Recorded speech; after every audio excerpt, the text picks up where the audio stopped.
Hello, so welcome back to this little Unreal tutorial. Now, in the previous video I showed a combination lock working, or style puzzle with this gate. I will now attempt to explain how it works in under 5 minutes. It's quite complicated, so bear with me. Okay, so the first thing I have are these collision boxes.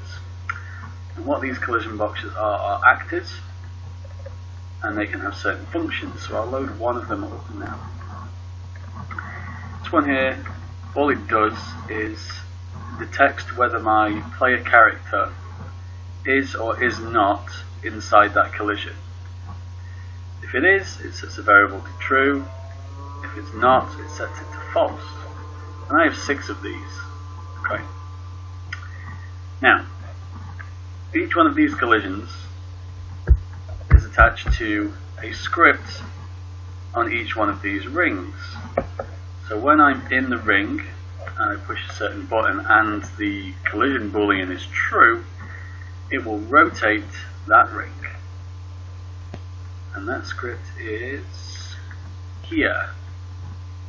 So on ring 1 it says number pad 1, if pressed you will open the gate, and these both need to be true or false collision, depending on if the gate will run or not. So if I am in the collision, I want you to affect all of these acts of the ring and rotate them by 30 every time I push number 1 on the numerical pad.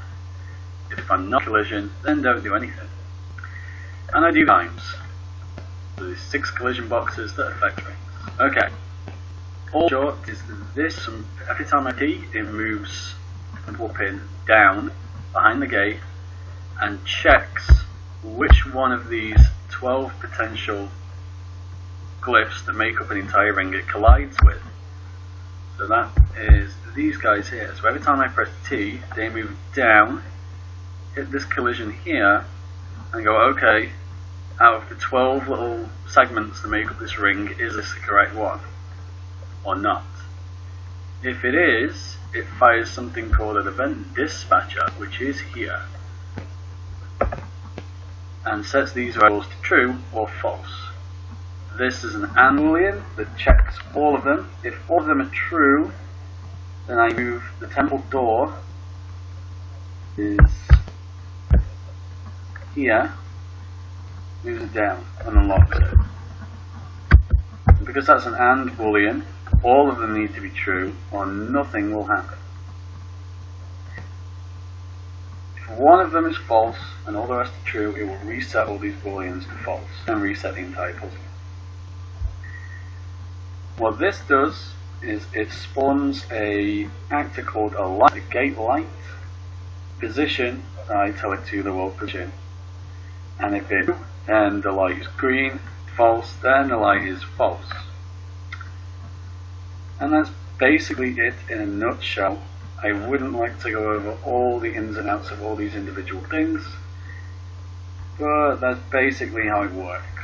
And this little section here, excuse me, basically determines stop the player from spamming T.